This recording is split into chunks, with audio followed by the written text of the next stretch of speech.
Já que você tocou nesse assunto, vamos para o próximo tópico, que é quais são as principais complicações, então, que eu posso ter em relação ao cateterismo, né?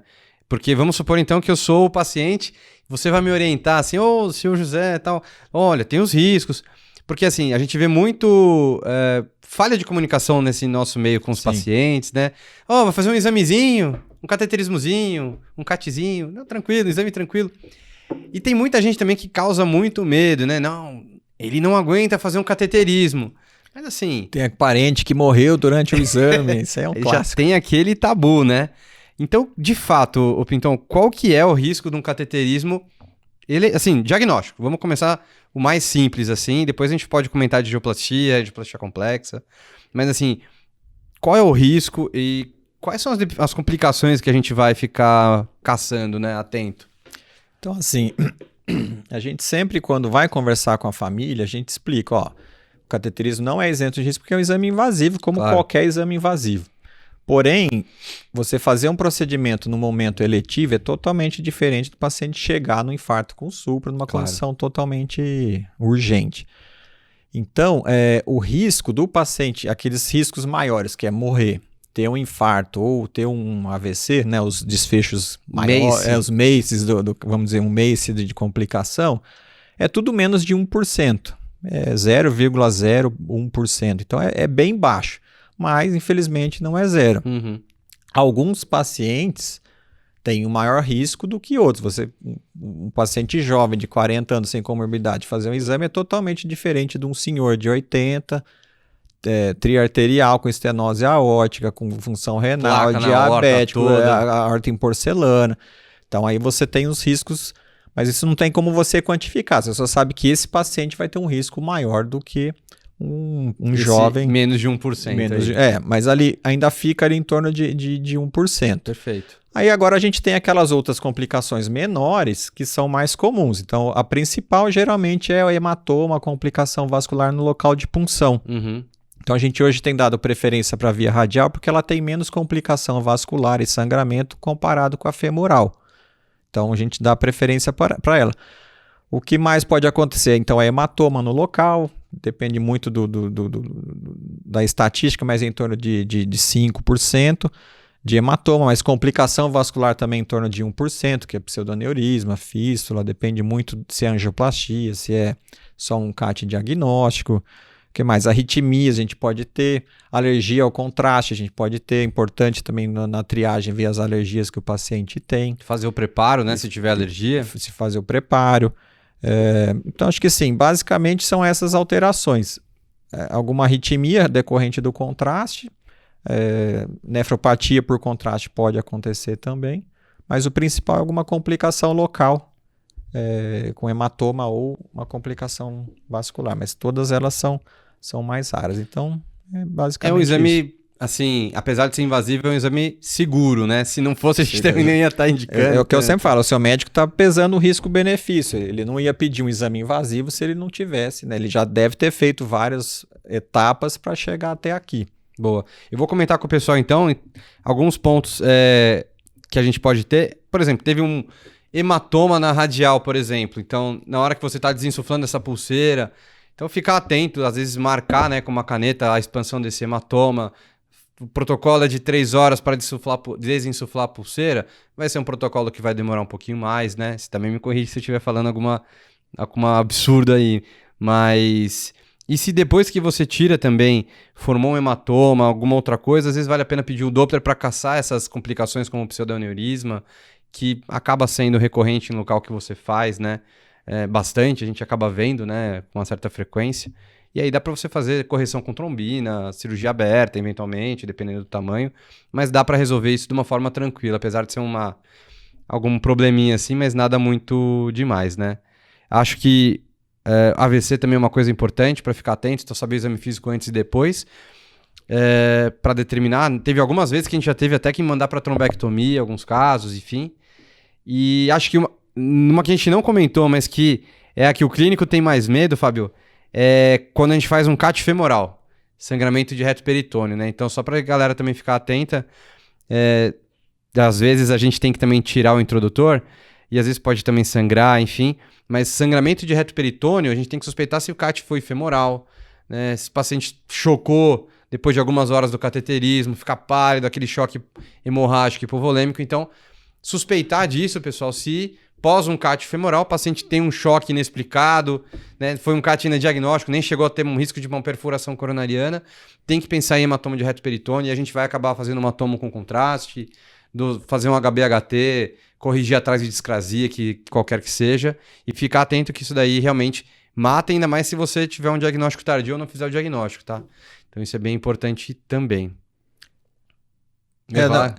Só ia comentar isso aí que você falou. Então, geralmente as complicações vasculares da radial é um hematoma e é mais fácil você corrigir, porque é só você comprimir. Você põe manguito e tal, você comprime. Ficou um hematoma alguma dor, você pode pedir Doppler, como você falou. É muito raro você ter síndrome compartimental. É verdade. Mas pode acontecer. É raro, mas pode acontecer. Então, você começou a perceber que teve o hematoma, a gente já vai fazendo as medidas, já vai comprimindo, às vezes reverte um pouco a heparina, enfim. E nem todo lugar é pulseira, às vezes é aquele curativo compressivo. Sim. Então, a vantagem da pulseira é que você controla quanto você está comprimindo. O curativo, às vezes você não controla e aumenta o risco de você trombosar a radial. Por isso que o arco palmar ele é bem tranquilo, mesmo você trombosando radial, a maioria das vezes você tem a ulnar ali. Tem a ulnar e as outras artérias palmares aqui que suprem a mão. A gente hoje nem usa mais aqueles testes de Allen, porque já viu que não tem diferença. Legal. Até o pessoal brinca, né? A maior complicação do teste de Allen vir negativo, você tem que fazer o femoral e ter um hematoma reto peritônio. Então a gente usa não mais. E agora, como você falou, o femoral tem mais essas complicações. Quando acontece o hematoma é maior, tem mais pseudoaneurisma do que a radial, né? Que a gente tem, que você já falou do tratamento. Pode ter fístula, às vezes quando você punciona a veia ali, pode fazer uma comunicação e fazer uma fístula, às vezes tem que corrigir também. E o mais temido é o retroperitoneal, que é aquele paciente que vai ter um choque hemorrágico. E até eu tenho uma dica lá, depois o pessoal que assinar o nosso curso, a gente até coloca lá que você tem a diferença da reação vagal, porque às vezes você vai tirar o introdutor, né? Você comprime, o paciente fica bradicárdico e hipotenso. Então essa é a reação vagal. Aí. Isso todo mundo tem na residência. Sempre. Quando não é você próprio que tem uma vagal. Também. Eu não tenho, mas é isso. Tem um amigo na residência, ele deve estar até ouvindo aqui, que virou meme só foi tirar o introdutor lá, passou mal, quase desmaiou. Mas a diferença do choque hemorrágico, do hematoma retroperitoneal pro vagal, os dois dão hipotensão, mas um você vai ter bradicardia, que no caso é o vagal, e o outro geralmente você vai estar ataque cardíaco por conta de um choque hemorrágico. Perfeito. Mas o importante é o diagnóstico precoce. E você sempre procurar. Começou hematoma, ou o paciente com um mal-estar abdominal e ficou hipotenso, pensar no hematoma retroperitoneal para já agir o quanto antes e resolver isso daí. E você comentou, né? Tem serviço que é o médico, no caso o residente, às vezes que vai ter que tirar o introdutor, né?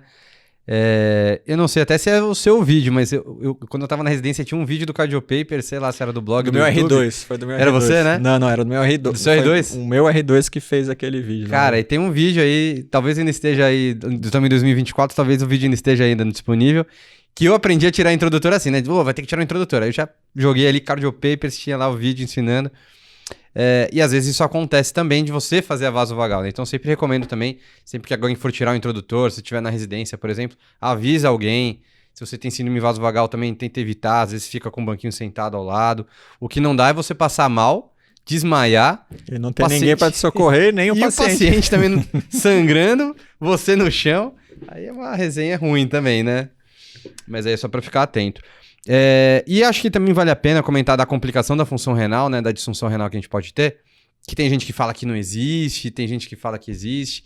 Uma das coisas que a gente não faz mais, que fazia-se antes, era acetilcisteína, até de profilaxia, e o que a gente vê muito, e acho que com certeza você vai ter mais propriedade para comentar, e é o que a gente faz no INCOR, é hidratação, que acho que é a melhor medida que a gente tem evidência para prevenir, né, nefropatia induzida pelo contraste, é a hidratação. Porque uma parte dos pacientes, mesmo que você ache que ele está euvolêmico, às vezes até está hipovolêmico. Então a gente vai, expande ele com solução salina, às vezes faz 1 ml quilo-hora, por exemplo. Se ele não tolerar volume, a gente às vezes faz solução com bicarbonato, né? Que é um grau de evidência menor, mas acaba hidratando um tempo antes menor e após também. Mas acho que você vê muito sobre isso, disfunção renal pós-contraste? O pessoal hidrata no serviço que você trabalha? Essa é uma nefropatia induzida pelo contraste, é um tema bem controverso na literatura, que você já citou. A maioria, depois quando a gente começa a pesquisar, até quando eu fui fazer o curso lá para dar aula por curso, é importante, a gente sempre vai aprendendo. Mas você começa a levantar as coisas, a maioria é trabalho de observacional. Então, assim, será que ele é um fator de risco ou se é um marcador de risco? Porque a maioria dos fatores de risco para nefropatia são os mesmos que vão causar... O paciente pode piorar a função renal durante uma internação. Causas, né? Então, que nem a gente pega, às vezes o paciente chegou chocado com insuficiência cardíaca, aquele KIRIP3 é diurético, o paciente chega hipotenso, hipoperfusão e tudo mais. Aí você faz o contraste lá, e aí a culpa é do contraste. Aí Você vai medir a função renal do paciente 3 dias depois, vai estar lá com... O cara ficou com 50 de média ali por 3 horas e a culpa é do contraste. Será que a culpa é do contraste? Acho que pode até ser, mas às vezes a gente vai vendo, às vezes a função renal vai piorando dia a dia, né? Então, só que você vai pegar 3 dias depois e vai dar aquela variação de meio, né? Ou 25% da taxa de filtração glomerular, que é um dos critérios para nefropatia. Então, assim, principal medida é avaliar a função renal do paciente e, se possível, hidratar. Como você falou, às vezes o paciente vai fazer o cateterismo e se pede jejum de 8 horas. Só que aí o CAT dele atrasa, já vai 12 horas, 14 horas. Aí você pega aquele senhorzinho, que ele vai chegar para fazer o exame já seco, igual uma uva passa. Ainda mais no calor, às vezes, que o paciente está, né? Não tem lugares que não tem. Foi de ônibus, transpirou. Então, assim, o ideal é você hidratar. Idealmente com um soro fisiológico mesmo. Aí você pode fazer aí de 3 até 12 horas antes e depois, quanto mais tempo conseguir hidratar, melhor. Se o paciente tem disfunção ventricular, a gente reduz, né? Em vez de fazer 1 ml quilo-hora, meio ml quilo-hora com soro. E tentar usar o mínimo de contraste possível e preferencialmente os contrastes isosmolares ou hiposmolares. Hoje a gente nem tem mais o de alta osmolaridade, é muito difícil você ter serviços que tenham de alta osmolaridade. Geralmente já é o melhor aí. Geralmente já é o de baixa osmolaridade ou isosmolar. Até uma outra dúvida, correlacionando aí cardiopapers com geopolítica aí.